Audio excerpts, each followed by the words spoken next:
Well, okay, I know that we're still at least 6 months away from any real action, but here we are. A lot of stuff is happening. Sometimes the most exciting part of the year for a Bills fan, the off season. And we're gonna run it right down real quick, and let's start right with the big move, the big fish, the big boy. Even though he cut the stomach, Rex Ryan's the head coach. What do you think of that? Did you ever think that would happen? Well, I really miss Marone. I wish he'd come back. I don't think so. I never thought it. I'm glad they went after the big guy. Pagula opened up their pocketbook. You know, they weren't afraid to pay 1.4 billion. They weren't afraid to spend a couple million more on this guy Rex Ryan, and hopefully he has some. I think they said it might have been. What they say is like $7 million. I think they paid this guy. He's a top paid guy. Yeah. Ralph Wilson would never pay this guy the money. And hey, very interesting that Buddy Ryan, for the young guys that don't know Buddy Ryan, Rex Ryan's dad, great coach, defensive coordinator for the '85 Bears, that sort of thing. But he coached UB. Back in the early '60s, when this guy was just him and his brother, just two little bambinos like that. So that's interesting. Greg Roman, offensive coordinator for the San Francisco 49ers. Well, let's tie into Greg Roman. You know, we picked up a fullback, Felton, and we picked up this running back from Philadelphia. He's a pretty good we'll job. get right into the players then. LaShawn McCoy. So who do we get rid of? C.J. Spiller. You know, No. Who do we get rid of to get this McCoy? Oh, my buddy, Kiko. And a lot of people are upset about that. Now, what was your reaction? I remember you texting me. You were maybe not so thrilled right away. I mean, you know, I love Kiko. You know, I would have loved to see how he would have played with this defense last year. He had to go hurt himself playing basketball. I don't know how he hurt himself, but you know, I don't know how he's going to come back from his injury. But boy, you know, it was like the legend of Kiko, and it was all these great things. It was a great thing to get into. One of the things I saw.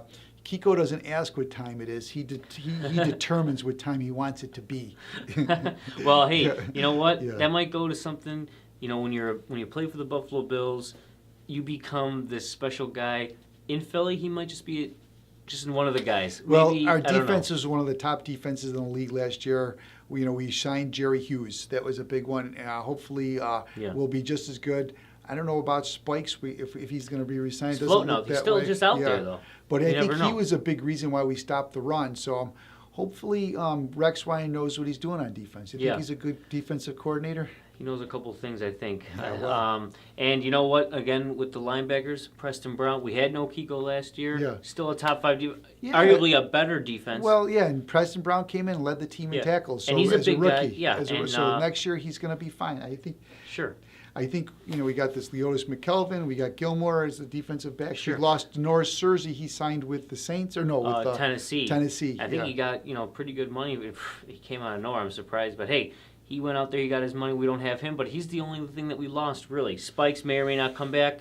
Alonzo might as well not have been on the team. I guess that's the point. Well, he was close to being the defensive rookie of the year that one year, and he had a great year with us. And we hardly knew you. We hardly knew Marone. C'est la vie.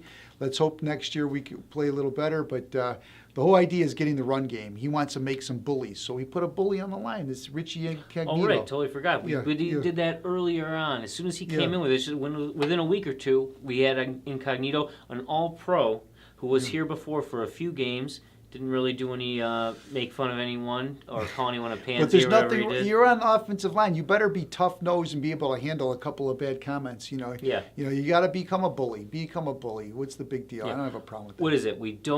You want people to come into Ralph Wilson Stadium and not want to be there. Exactly. Like, shit, we need to Gotta go play out these and sons again. Of bitches, yeah. And on both sides of the line, we want that. We have it on defense. No one wants to play them. Yes. So it'd be nice to have it on offense, too. And the last thing about the defense, for the most part, we also extended Kyle Williams. Yes. And for people who are into the salary cap, that frees up some money so we can give a bunch of money to these other guys. But we're keeping our guys together, keeping the boys home, or keeping the boys together, keeping the gang together. So we're looking at we re-signed Hughes, and I think we just re-signed Marcus Easley. I think he's had the most tackles on special teams, so our special teams should be strong. And now we're talking about signing this new kid, Percy Harvin, to make the offense a little better. And the big thing is this offensive line. They just got to gel together and see what we can do. And I guess and we don't know what's going to happen down the road, but they're going to have to fill the offensive line with some spots and just run the ball down people's throats. And then Now the quarterback is going to be is our big thing, you know. And I think if you have an offensive line to give the quarterback more time, no matter who he is, he's going to play better. I used to say that about the coach, the Jets' quarterback, Kenny O'Brien. I said, if he's got no pass rush, he looks like Joe Namath. Any kind of a pass rush, he's you know, a high school quarterback. So we got to make that offensive line better. You got to have a running game to offset the passing game, so they got to keep it honest, and they can maybe loosen up on the passing game.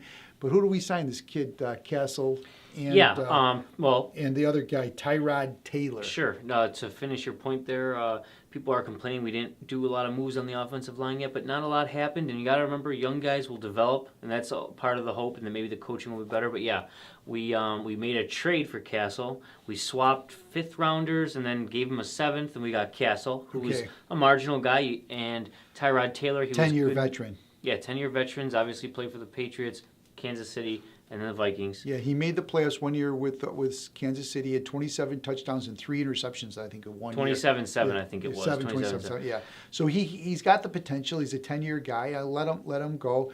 Now the other guy was backing up, a top quarterback in the league, right? So yes, he's not going to get on the field. So who knows? You know, he's you have to do that. Brady was a 6th round pick. He sat on the bench until Bledsoe lacerated his liver. Maybe this guy's got something. So let him fight for the job. Let him fight for the job. Well, and hey, what were we saying earlier? We were saying you put these guys in front of EJ, and you say, hey, if you can beat them. Yes. And if we see that he's clearly better in training camp, we're going to be going to training camp probably again this year. We'll be seeing. Last year we went and we said, hey, he looks terrible. And what happened? They yanked him. But he's still, he was 2-2. He's practically 500. Sure. I still go back to the Cleveland game where he got injured. Yeah. And I said, everyone thought if he didn't get injured, he was just starting to gel, we would have won the Cleveland game. Everyone's saying how he's starting to look better. But we lost our tight end now, and we're trying to get this tight end from Miami, Clay. You know, I don't know if they're going to give him an offer, but I don't understand why they let Chandler go to New England. You know, we played New England last year in the real game, the first game. The second game was like a preseason game, but because it didn't mean anything for either team. But he had 130 yards against New England, and everyone's saying, "Oh, how come they didn't throw the ball to Watkins more because he was being covered by Darrelle Revis?"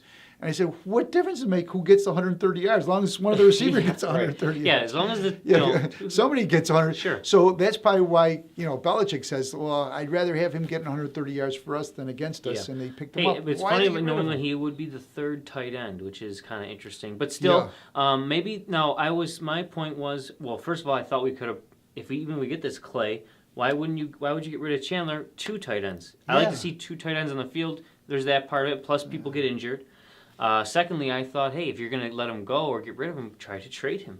He's worth something. He's a pretty good player. So that sucks a little bit. And this Clay, if you would have asked me who he was like 3 weeks ago, I would have said, I have no idea who you're talking about. So now we're going to give this guy $7 million. I'm making $30,000 a year. This guy, I don't even know who the hell he is. He'll come here. He's probably rip his knee up and never even see the field. But that's fine. They must know what they're doing. Well, next year the Bills are going to be good. I've been saying that since 1960. But hey, pretty exciting, and hey, maybe we'll even visit you guys back and chat about the draft, even though we have to wait a whole day. Well, after the draft, we'll go again to see what Whaley has to say about it. I'll see if I can get some video again on him, and we'll come back after the draft. Well, and you never know, we might just get a first-round draft pick.